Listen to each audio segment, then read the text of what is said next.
Hello everyone and welcome back to part 2 of our Sudreyar campaign. We're playing as one of the Viking Sea Kings and I'm aiming to do one of the short victory conditions. After this one's over, I'll let you guys vote and we'll actually decide on who we want to take to the ultimate victory with the arrival of the Normans and the Danes.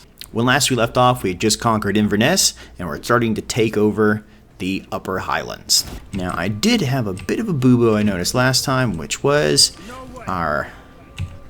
yes. That is going to be a bit of a problem. I was not paying attention to public order. I thought I could get away with it, and now Fortru has appeared with a handy-dandy little army there. Still have a character with low loyalty that needs to be dealt with. Province is running a risk of rebellion, and a lot of things are broken. But that territory is ours. Before I go any further, I really want to take a moment to kind of plan out what I'm going to do from this point moving forward. First off, let's look at the technology tree for a moment. So, technologies have to be unlocked in this version of the game. Thus far, the only thing that I've unlocked is melee and one tick on the civic tree, which we're currently doing, can start building libraries, which helps with research. Each of these has a certain thing you have to do to unlock them. Now, at the moment, we're doing okay as far as food and money goes, but we can never have too much of either. I think trade is going to be the way we go down, just because it's worth so much more. But law or thing, fame, no corruption, fame, regions, loyalty. And this is really the question that comes in. Are we going to go fame or are we going to go kingdom victory? I'm looking for something that can increase public order because we've already seen just how fragile public order can be in this game. I think the library chain is going to be how we're going to do it, so I'm not going to build anything just yet. We got money to burn, but with an army on our doorstep, feels like the appropriate thing to do is sit back for a turn or two. And no, I nearly did it again. We only have enough food for 3 people. I do learn, if slowly. Hakon still has low loyalty. Have to deal with him in a minute. Let's see if we have any governorships that we can give him or make him just a slightly more useful individual. Well, Hakon's already a governor. Why are you being useless, pal? Ooh, thank goodness, yet again, south of Britannia, not us. Haha, still not us. Man, sucks to be those guys. This does give us public order, 1 to all regions, so we'll definitely be spending a couple turns going into that. Hakon still at 2, hoping he's not going to go crazy.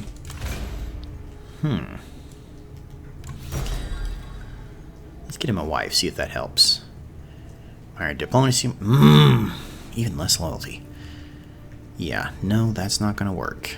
I'll admit that I actually played another version of the game earlier today, trying to see if I could do any better, and ran into a couple issues. As far as the Sea Kings go, there's actually very little sea going on. You can tell from their supply trait that they're kind of meant to go inland. So even though they have the ability to move on the coast, you don't really do a whole lot of that. The issue I ran into, though, was sort of weird. So I had actually gone down the coast with the intention of raiding, and then Fort New declared war, just like in this one, in my other game. And so I was like, oh, well, I'll just go right up here, land on the beach, and go up. Or maybe land on the beach here, and then follow the road up. But apparently all this is impassable terrain, which doesn't seem like a big deal, but that means the entire west coast down here, the nearest landing point, is right here. I even got military access, and still wasn't really allowed to go in through their ports. So suddenly, the only 2 ways to reach the interior were here and way the heck down there. And if that's not a bug, I can only think it's a little bit of bad map design. You know, the way this is designed right here, it looks like you're supposed to be able to make a beach landing. Just for some reason, couldn't pass by these little rocks. And I mean, I know what you're thinking, there's rocks there. Clearly, you're not supposed to go through it. But I mean, compare that to, you know, this strait right here. I mean, it's about even the same size, and that's passable. It was one of the critiques of the game that there's no navigable rivers, and there's sort of a kind of nice halfway point between the two, which is these little deep sounds and inlets like this. But if they can't use them, it sort of yet again kind of defeats the purpose. Especially when you're playing Sudreyar, the Sea Kings. You know, you use the sea to get in to try and get to folks, and if you can't use the sea, you know, it kind of undermines one of their best abilities. Traditionally, the Sea Kings were just that. I mean, they're masters of the sea terrain. Traditionally, the Kingdom of the Isles actually lasted to the... I knew they were going to be coming for us. Basically healed up, but I don't think I'm healed up enough to take that fight. I want to give a nice shout out for a second, by the way, because this island group's called the Hebrides, but this specific island right here is Bornais, which thankfully someone below, J.A. McInes, commented this is actually called Bornish, not Bornais, which I would never have guessed. I want more money, but I can't tank my happiness. So we got to build something that gives happiness. Can't give estates yet, because estates need... Estates like the agriculture chain. To get that, we need to first build water mills. So, based on that, guess we're about to build a water mill. Can't build watermelon yet. First have to do within the granary or Circenn. So, gotta build some granaries. So you'll notice our war fervor is slowly dropping because we are the downside of this fight. Ooh, I think Circenn, future Scotland, wants to get involved, which I hope they do not. Yep, taking it back one by one. Nothing I can do about those outside settlements. That's one of the new things for Thrones is these little tiny settlements don't have garrisons, which makes sense. I mean, they wouldn't really have garrisons at the time. I mean, they're tiny towns. I mean, that's the stuff that you always see getting, run through by a horde of Vikings in the, movies and TV shows. But these major towns, you fall back to defensible points. I got 13 guys here. They're healing up. I'm getting more and more every turn. This guy, on the other hand, will eventually start to lose him just from attrition. I'd really like to get another turn of healing in before this fight happens. It's one of the weird things about Total War games. They're always hurry up and wait. I would say this game actually probably plays the closest to a civilization game that I've had in a long time. You have definite things. There's a lot of just kind of pressing in turn to kind of let it move forward because you have certain, you have certain strategies you're trying to put in place, whether it be researching into a certain tech or trying to get an army to a certain location. It's much more about letting that plan come to fruition as trying to, micromanage a bunch of random stuff. I was thinking earlier today, it's like, man, I kind of miss agents. Then I thought about it again for 2 seconds, and I realized, do I really miss the busy work of agents? I mean, right now, I'm just getting ready to have a fight constantly. It's a lot more fun. I mean, there's something about taking away 2% of someone's army that just didn't quite do it for me. Settlements under siege. Yes, it is. It's only 10 of them. It's 13 of me. I bet I can take them. That's right, you back up. Which means that guy is far weaker than he thought he was. Let's let him sit out there and get attrition for the winter while we heal up. And then come spring, we kick his butt. A lot of people don't think about the fact that warfare in the ancient times was very based on the seasons, especially actually the Viking raiding season. After you planted your crops in the spring, you went raiding for the summer, and you didn't come back until it was time to harvest in the fall. So that whole big summer months was the raiding season. And, once the crops came in, you sort of just stayed at home over the winter break. I mean, your ports get iced in, and if you've ever been in the North Sea in the wintertime, it's not a particularly pleasant place to be, so it's not really travel safe. General. I do like the Bard because we get more fame. That fame victory is looking more and more enticing. I think I'm going to keep trying to go for the kingdom, though, just because I find that interesting. Another governor. Another scribe. No. Ooh, that's Hakon. Oh, finally. We can take care of that. Haha. That's why you got to pay attention. +1 loyalty to get this joker finally back on the right book. Okay, new technology is available, but I would like to unlock some shield biters, which are my first tier of berserker infantry, which are really the cornerstone of the good Sudreyar campaign. So the Norse, obviously, are known for berserkers. The Vikings, it's just one of those words everybody knows, to go berserk, to go crazy, I was actually having a discussion on the Reddit posting board for Total War recently about whether or not berserkers were a real thing. As I commented on a post earlier today about whether or not shield maidens are a real thing. All I can say is that the Vikings thought they were real. They talked about them as if it was an actual entity. They talked about them as if these people existed, and they did the things they said they did. So if nothing else, they believed it. But for the berserkers, there's interesting little bits and pieces of history left. We talked about the Lewis chessman being the icon for... Man, people are dropping like flies, but thankfully it's not me. The Lewis chessman being the icon for Sudreyar, and one of the Lewis chessmen is actually a guy holding a shield and biting onto his shield. Big bulging eyes, looking crazy. And that's where the name Shield Biters comes from for this game, I'm sure.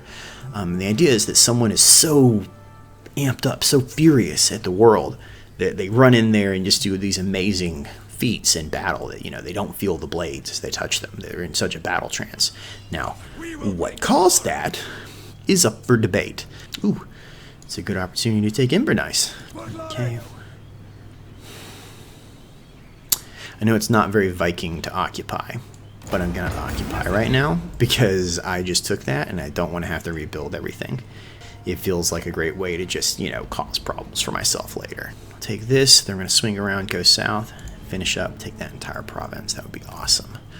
And then, heck yeah, that'll be the place to be. Good, strong base to build from. We have an expedition building up, and our tribute is increasing because we're continuing to win battles. That's exactly what we want to have happen right now. I've heard theories that berserkers were, in fact, some sort of elite infantry. It's just a lot of people just doing some mind games. But when you read the original sources or the translations, there's sort of two different versions of it. There's the ones that are crazy, and the ones that are just crazy good. The guys that wade in and do these amazing feats. If you've ever seen a professional athlete that gets so into the zone, they're not thinking about anything else except their craft. That's kind of what I think about berserkers a little. Maybe some were crazy. It's hard to say. As far as how they got into that trance, either they just self-induced it, or possibly there's always references to mind-altering drugs a little bit. It's not a very popular theory, but it is possible. If you've seen the Vikings TV show, they're always taking these little mushrooms a lot, and then, going out and doing big crazy fights. So that's where that was inspired by. It's not pulling from thin air. And there have been Viking burials found with their various types of plant life in them that really doesn't have any medicinal purposes. I think hellebore was one of them. If you play Skyrim, actually, a lot of the stuff in Skyrim actually is real stuff. Nightshade, hellebore, all that. So I do like the fact that I'm not having to constantly turn my trade on and off. I think that having trade just kind of default happen with everybody. It's actually a really good idea. If you've ever read the Witcher books, it was actually written by an economist, a Polish economist, and one of the big factors of that book is they talk about how trade influences wars.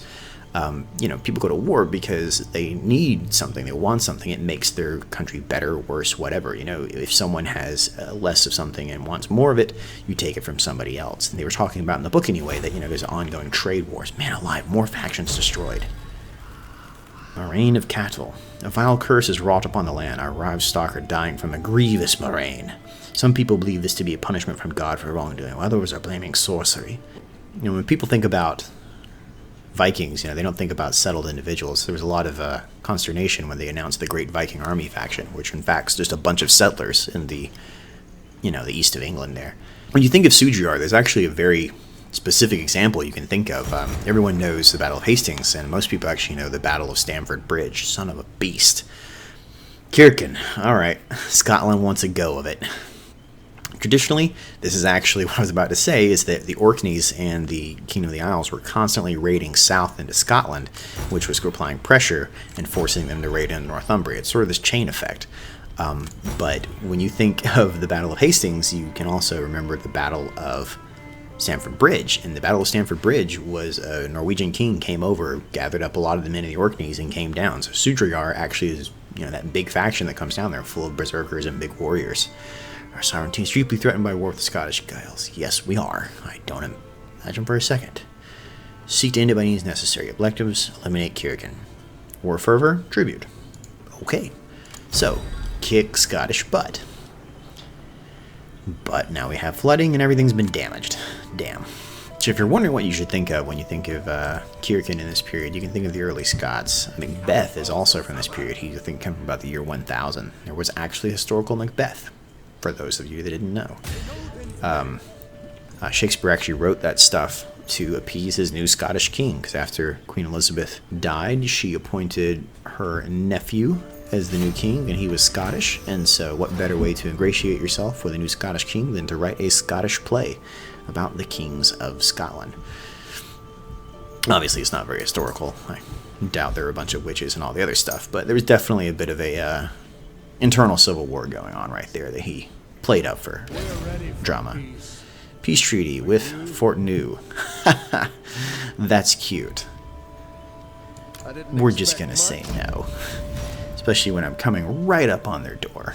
Dyflin cracks down. One of the Viking long ports in Eru has fallen. Dyflin is not wasting any time. All minor Viking. Oh, good night. So basically, that just ensures great powers.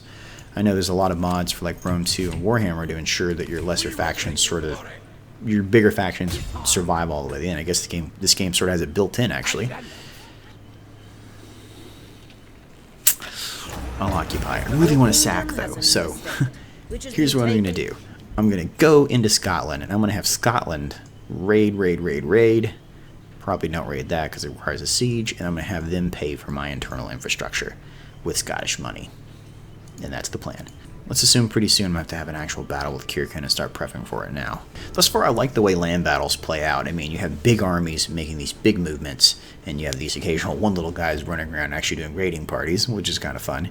It's a great use of a small lord. Oh my god, that's brilliant. Next turn, I'm going to recruit one lord and have him run over there and start hitting all these villages, because they're not defended. And if you can move faster than they can, you should be able to go in, raid them, and come back. And I think that will work. Okay, yeah, that's the guy I disbanded earlier. We're going to use him. Not a big fan of Cav on this faction, so I'm trying to find ways around it. Spears, just to give me something else to work with here. Because I know they're coming. It's just a question of how long.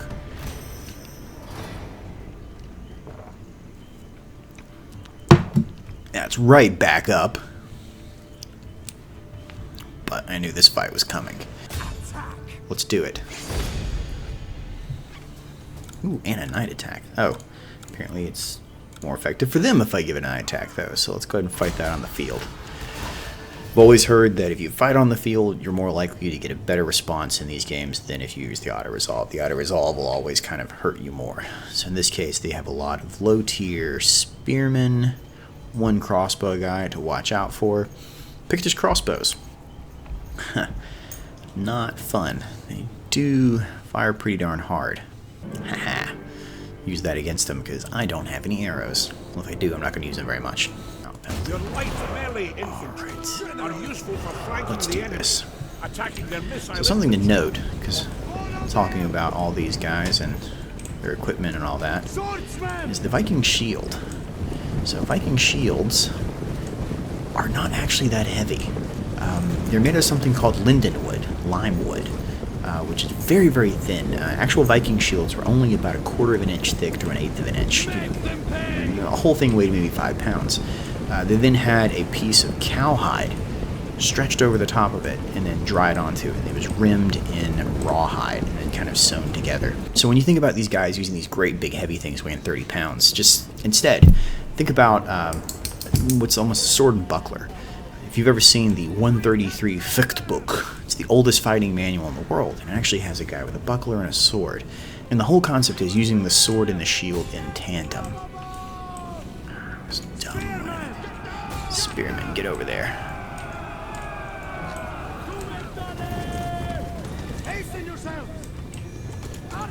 So, right, archers will take care of those guys.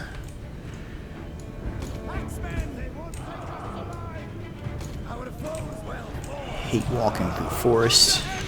Can't tell what's supposed to be going on. It's not too bad. So Eastman archers. I'll go ahead and put these guys in a shield castle formation. That way they can just sort of start absorbing those blows right there.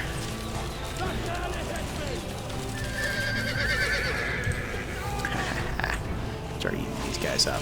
So when they fought, it was much more twist, hit, twist, hit. Now obviously this is for duels. Actual combat. Actually, if you've ever seen the 13th Warrior, the 13th Warrior has a not very bad duel in it. You know, the shields were not meant to last forever. The actual combat, though, is going to look much more like what you're seeing in movies like, TV shows like The Last Kingdom. Long lines of folks all ready to go, standing as close as they can together with the intention of hiding behind shields. Now, clearly these guys are duelists and are not intending to stay behind lines.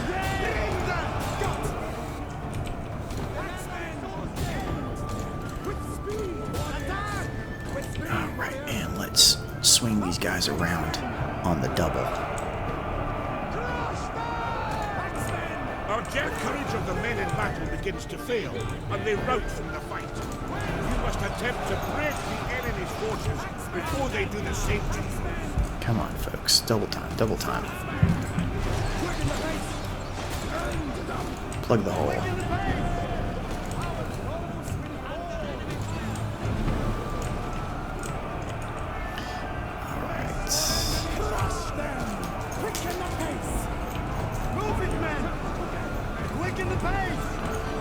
Our men run from the enemy. This is shameful. Rally, get back in there, boys. Not done yet. Get a hold of these javelins. Don't let them spag away at you there. Okay, get stuck back in. You got this. Nice thing about axemen.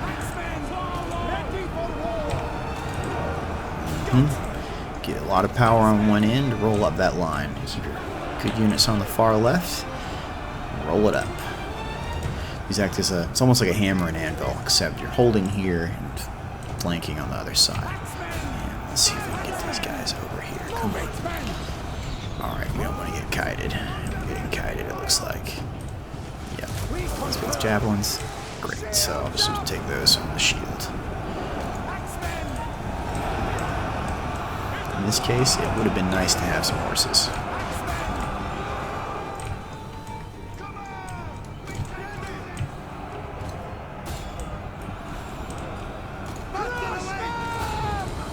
The men have been routed. They are leaving the field. Oof. Even shield castle was enough to stop those stupid javelins. Damn. I was hoping that would be enough. I was clearly wrong. Alright, new plan. Kill them all before the javelins can get me. It's a daring plan. Requires a lot of skill. The battle is turning in our favor. Skill and daring do. As opposed to just moving giant blobs is what I'm actually doing.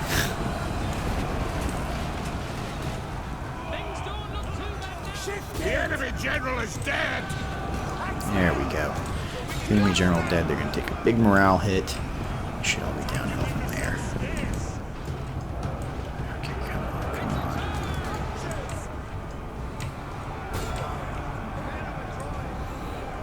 Who's still in the fight? Good. Looks like they're running out of ammo. Finally, if they're running out of ammo. That means I can. Yes! Stinking javelins, man. Definitely need to have some cavalry for next time. Enemy killed in battle. Not possible. Can I still pursue? Is he close enough? In situations like this, I'm like, the game's unclear. But I think, yep, alright, I'm just going to auto-resolve that one. But that way, that guy is out of the fight completely. Your fellow rulers are beginning to pay attention to you. That's right. Negotiating scheme retribute is effectively its downright aggression. Throughout the threat of military action remains a great motivator. Where's the nearest Scottish town? Oh, it's undefended. Oh, I didn't realize. Elopement. Oh, she seems nice. Question becomes, do I push from the north or the south? There's a force of 8 guys right there. 6 right there. I'm still in pretty good shape considering. And all that is basically unprotected. So let's get in there and see what we can do to make people's lives miserable, shall we?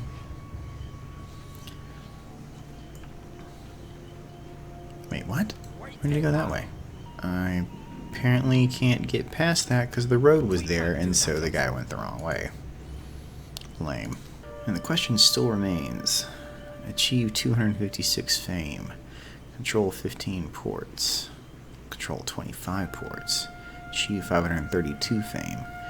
So it's 15 ports where we currently control 5, or 256 fame. My current fame is...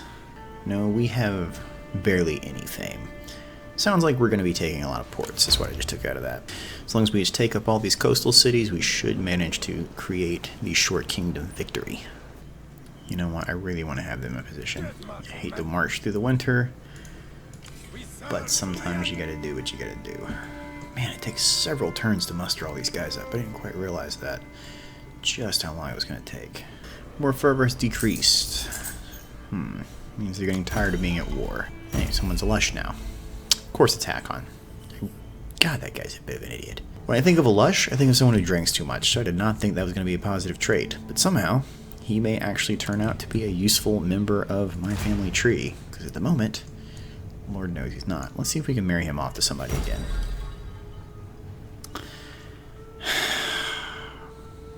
Well, thankfully his brother is going to be king and not him. Alright, let's get stuck in, boys. Oh man, they got a lot of guys all of a sudden. Ugh. I think they might have known we were coming. That is my son. I really don't want to sacrifice him to find out if this works or not. I think I can stay ahead of them. But on the off chance I can't, let's meet at the border here.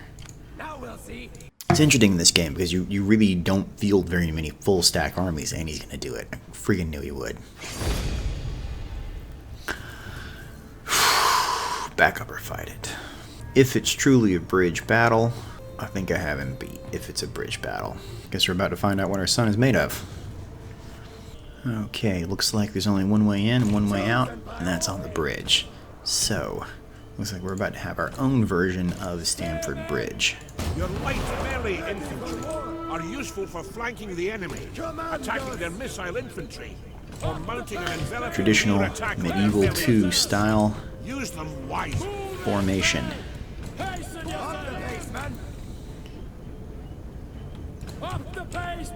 want some high ground so I can pump some arrows into whoever happens to be there, and then catch them right as they're coming off that bridge.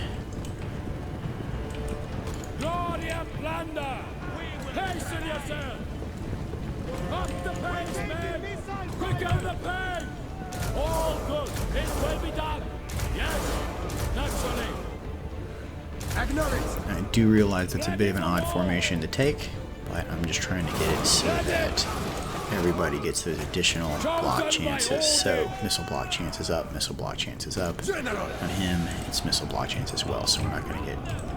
Man, guys are facing the wrong way.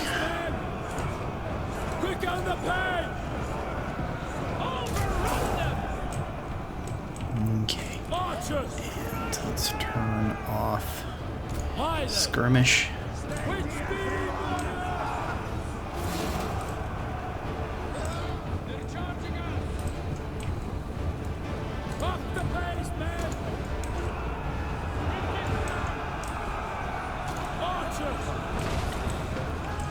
If I do this right, I can just shoot right into the back of them.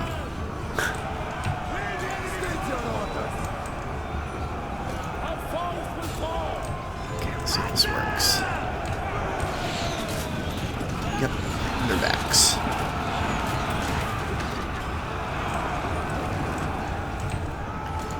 Okay. Right down the middle. Up the pace, man! Hasten yourselves! Your general is under attack. Yes, he is. What do you want? Start shooting these guys point blank range, right in their backs.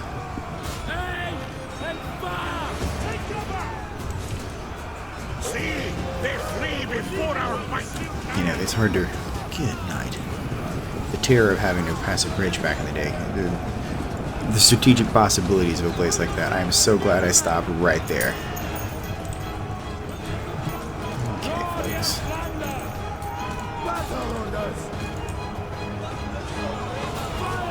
Light them up.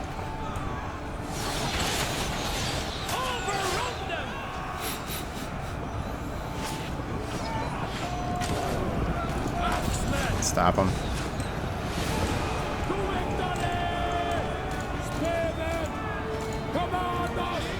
Said that their guys are slowly whittling me down, one by one. Our foes will fall! Swordsmen! Move it, man! Getting my shields up and in position. Lock it back down again. Not just let them sit there and shoot me with impunity. That's why we brought our own archers.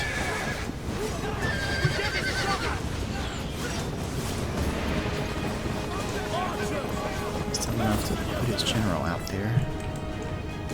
It'd be rude of me not to shoot at him. With speed, warriors! Alright, bud, you need to get out of the way again. Shield Ward. Skaldborg, as they call it. Is he still in range? Probably not. Pump some arrows into him, folks.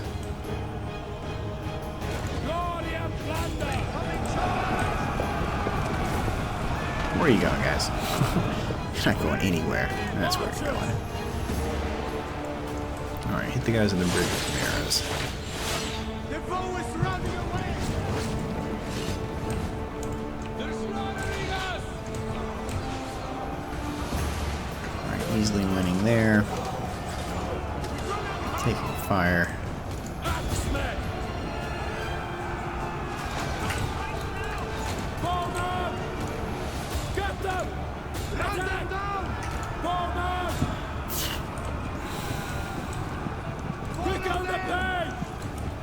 But we can hit him from across the river. I can even hit him from across the river. Not that good with our bow and arrow.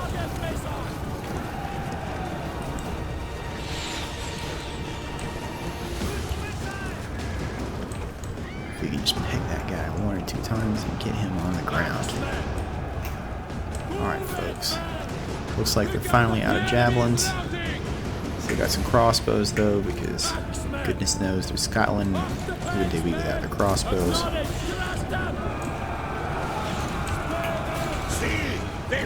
Shoot, they caught me out.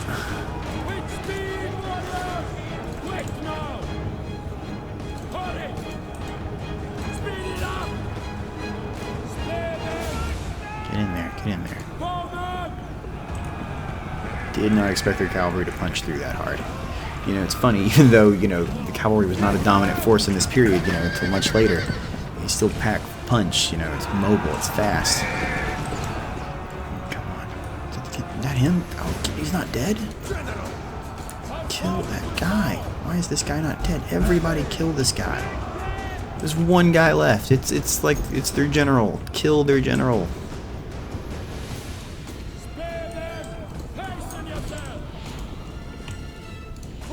You. How is that guy not The dead? enemy general is dead. Oh my goodness. Finally, the random arrows get him. Alright, that should be enough that when we march across now.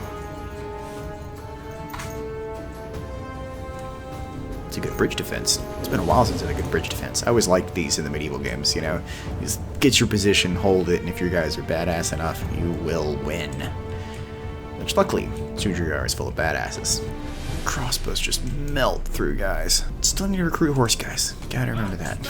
Finally they rout. Oh my goodness, I hate those crossbows. It's like Milan. The medieval 2, Milan was terrible to fight against. That's right. That's right. Unfortunately, because of that battle though, our war fervor increased and now we are consuming more food because of that, which leads to a situation where my units are all starting to get a little pissy. Finish this guy off. Move up! Luckily, I can still kill him. And that will likely put us in range of this group of 20. Nope, just outside of it. Right where we want to be. Auto-resolve and finish those guys off so they're not going to come back. And I'm personally getting ready to do a victory lap around northern Scotland. That's right. So we can come right down here and raid.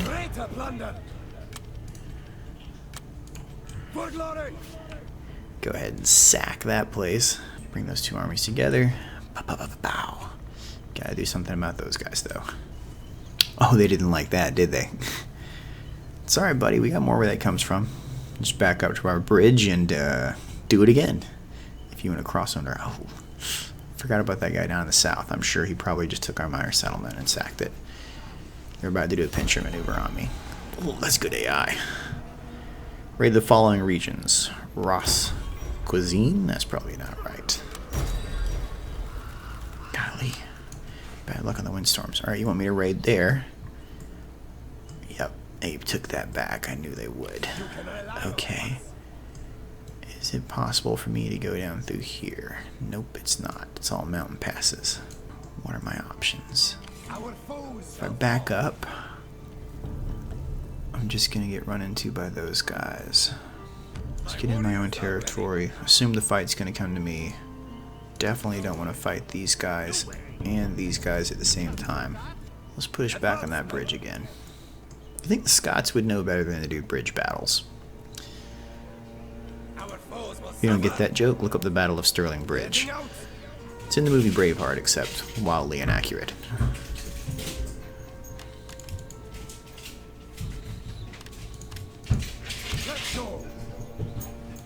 Let's assume this is that final big fight, the one that's going to actually decide this campaign. I hate to stake it all right here, but if I knock Scotland out, that's going to be it for them. But they are at full health. I really just need to get further back. And that guy's right at the edge.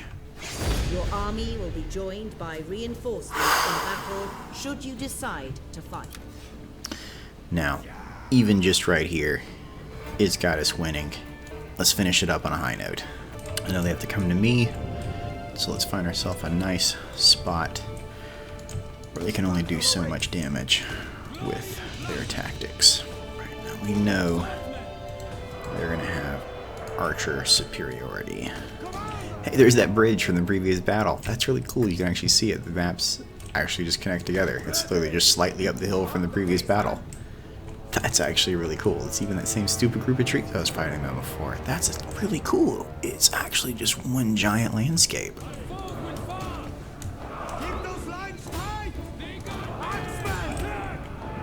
Our general is under attack. Let's get our spears over there.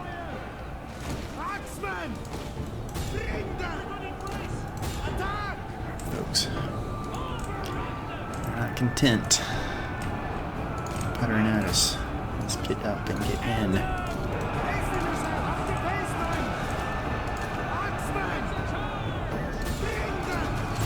I'm not sure I can win this. The courage of the men in battle begins to fail, and they rout from the fight. You must attempt to break the enemy's forces before they do the same to you. Come on, get in there.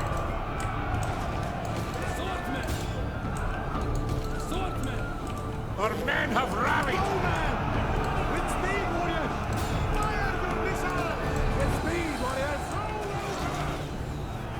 Hasten yourselves! Gut them! Crush them! Move it, men! Fire a volley! Crush them!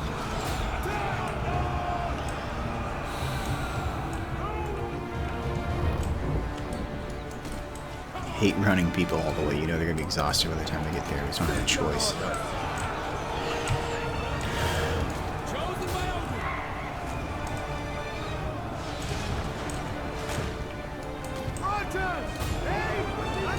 The enemy general is dead. That's right. Kill the general. Swing around. Get these guys. Yep. Just keep it moving. Keep it moving. Ready for war!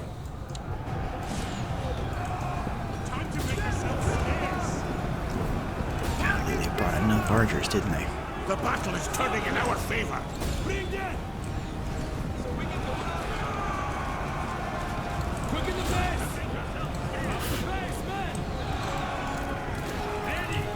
These guys are toast. I chased too far. See, they flee before our You know might. what? Gotta eventually listen, cavalry. Don't want to give them the advantage of a hill. Let's bring our archers in. Let's make their day difficult.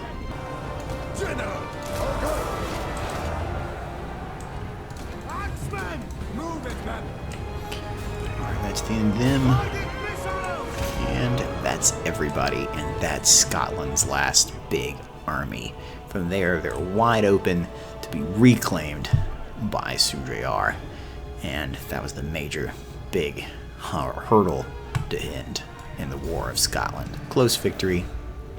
Probably auto-resolve could have done it better. Now, here's the idea. This is a Sudreyar campaign. I'm going to do it for the short kingdom victory, form the Kingdom of the Isles. Now, My exclusive access for Sudreyar ends today. After that, it's wide open game. So I'm going to leave a poll in this top corner over here, and the question is simple. Who do you want me to play all the way to the ultimate victory? Now, I know I have a preference, and that's Wessex, because the simple fact is I have a 1,000-year-old bone to pick with a bunch of invading Normans.